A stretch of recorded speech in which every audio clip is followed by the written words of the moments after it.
meluruskan persepsi tentang biogas. Betul. Kita juga merilis tentang fitur apa itu biogas, kenapa kita perlu menggunakan biogas. GRK atau greenhouse gas. Loh, apa hubungannya dengan greenhouse gas? Mendapatkan alternatif energi, tetapi juga dia telah berkontribusi terhadap lingkungan.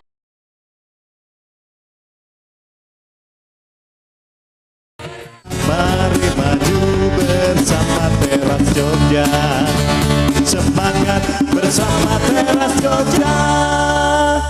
Anda kembali bersama kami di Teras Jogja, pemirsa. Masih bersama saya Indira Sastrotomo dan juga Pak Bambang selaku Direktur dari Yaperindo. Pemirsa, untuk Anda yang baru bergabung bersama kita di sini, kita sangat menarik ya yang kita bahas sore hari ini, pemirsa, tentang energi alternatif terbarukan. Nah, kita harus menjaga kelestarian lingkungan alam kita juga sebagai isu global. Pemirsa, silahkan untuk Anda yang ingin bergabung bersama kami undang di 2 line telepon 451666. Dan untuk pemirsa yang berada di luar Jogja, silahkan di 0274 451 777.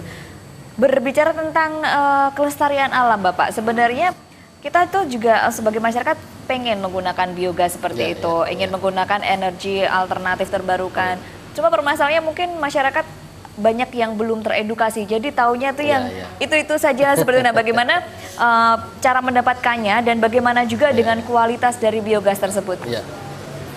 Kita pernah merilis artikel yang dimuat di surat kabar kaitannya dengan meluruskan persepsi tentang biogas. Betul. Kita juga merilis tentang fitur apa itu biogas, kenapa kita perlu menggunakan biogas. Ketika kita bicara tentang biogas, kita tidak hanya bicara dalam konteks energinya, tetapi sebenarnya ada lebih dari itu. Biasa yang digunakan di dalam biogas itu ada yang paling utama adalah metan atau CH4. Iya.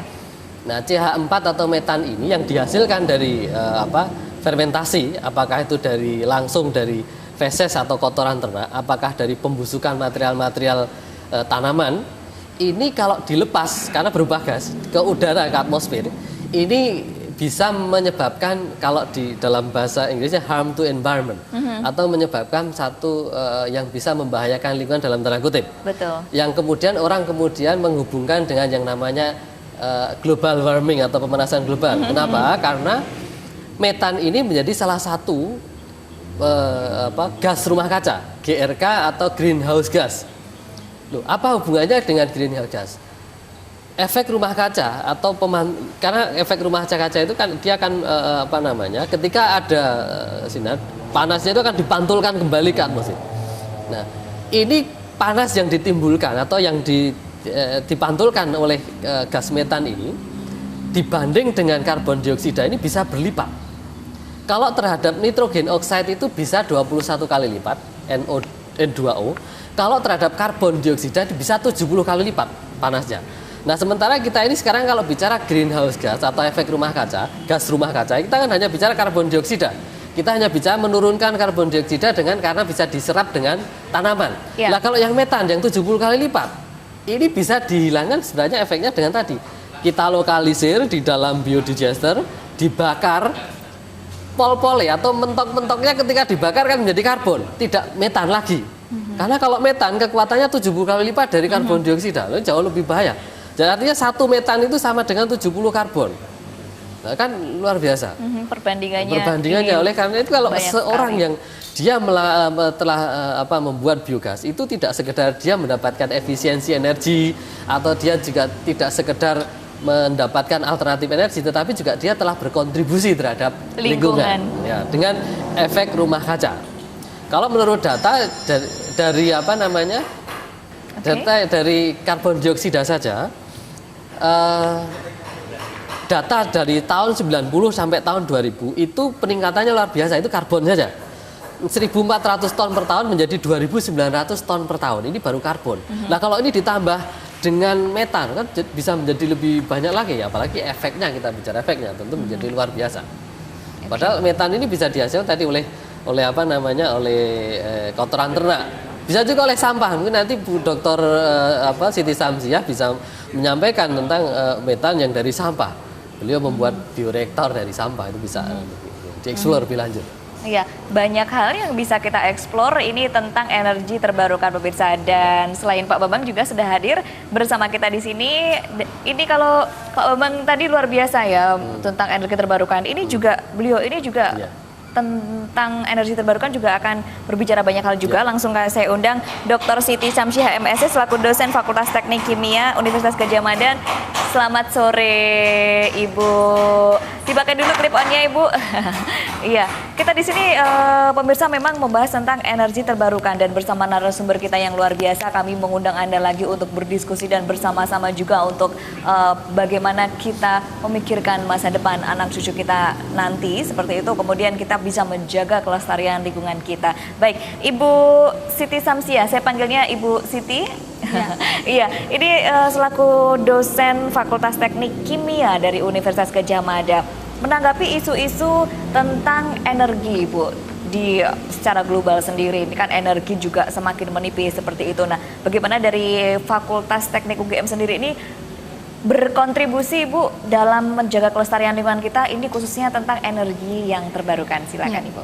Baik, terima kasih.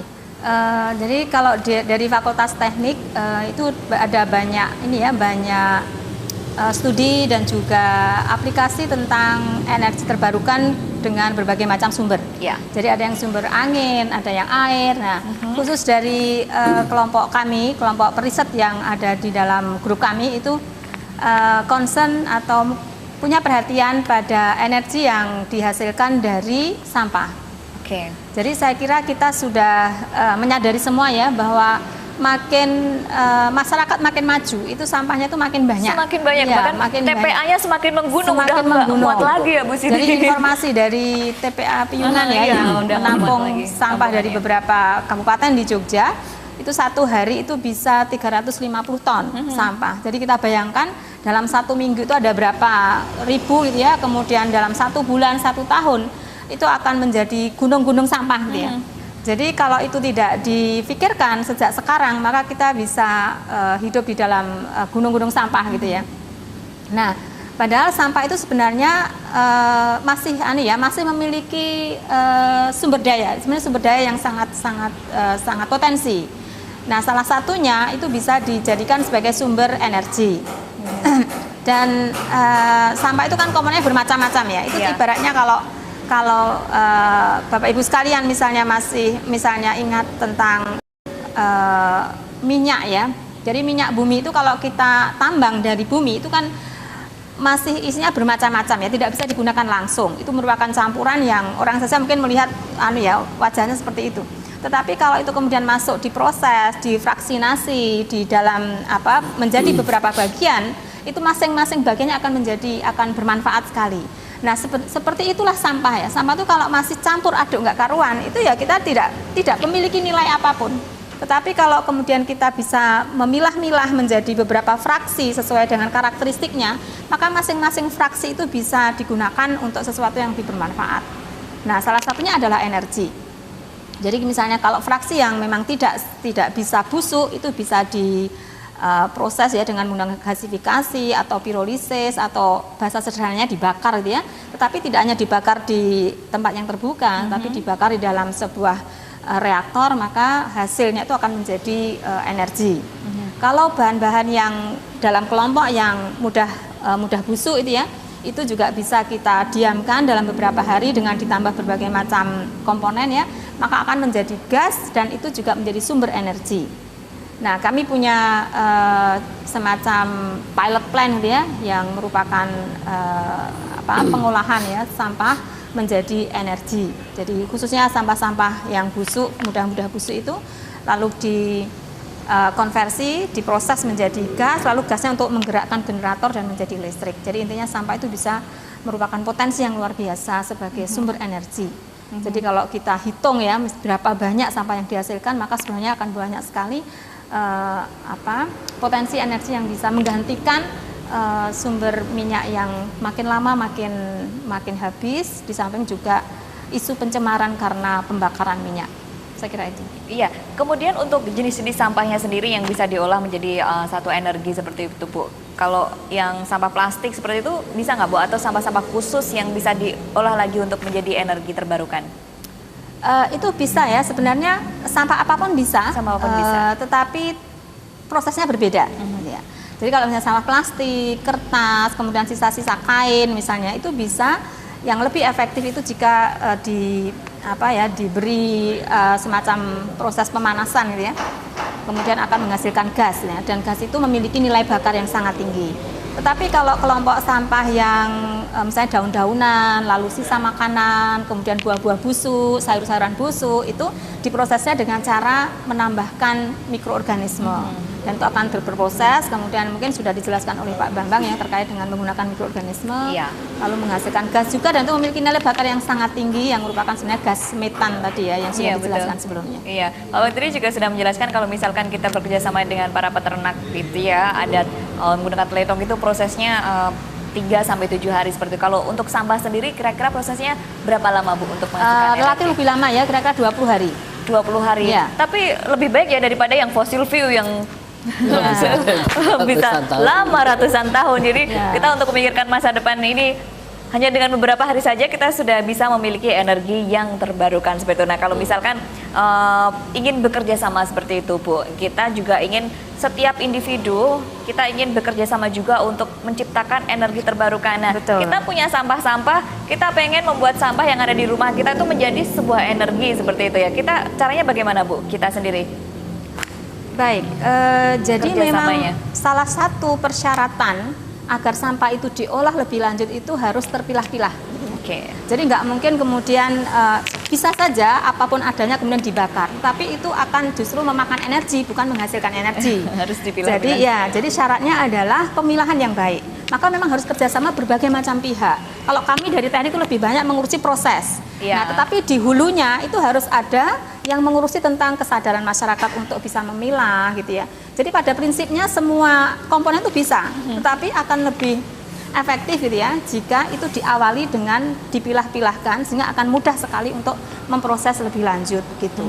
Jadi kalau misalnya satu rumah itu mungkin tidak bernilai ya sampahnya itu, tapi kalau dikumpulkan satu RT, satu RW, satu desa, satu kecamatan, satu kabupaten, itu akan menjadi sumber daya yang luar biasa. Maka memang tidak bisa dalam skala yang sangat kecil, memang harus skala yang paling tidak misalnya satu kampung misalnya, itu kan bisa dikumpulkan menjadi jumlah yang relatif bisa diproses. Tapi kalau hanya 1 kilo, 2 kilo itu tidak akan rugi lah ya, Betul. memproses sebanyak itu. Jadi Iya, harus ini bisa. selain juga kita bisa memikirkan bagaimana solusi energi alternatif yang terbarukan, kita cinta lingkungan, kita juga bisa memperdayakan hal-hal yang kita anggap tidak berguna menjadi suatu hal yang sangat berguna. Nah, kita juga pengen mengedukasi masyarakat seperti itu, bagaimana menganggap oh ini nggak berguna nih ya, ternyata bisa digunakan untuk suatu hal yang bisa menjadi satu energi untuk kita wariskan kepada anak cucu kita seperti itu. Nah, bagaimana mungkin kalau misalkan nanti dari Pak Bambang maupun Ibu Siti itu ingin masyarakat ingin mengundang seperti itu ya, kemudian ingin diberikan suatu edukasi kerjasama mungkin dari Fakultas Teknik sendiri penjelasan ataupun ada satu tempat sendiri untuk pembentukan menjadi energi tersebut, satu tempat sendiri kita ya Bu Siti ya, bisa Iya, seperti itu. Ya, bisa. Kami punya semacam pabrik ya, pabrik sampah menjadi listrik. Jadi kalau misalnya Bapak Ibu tertarik itu bisa mengunjungi kami di pasar buah di Gamping ya.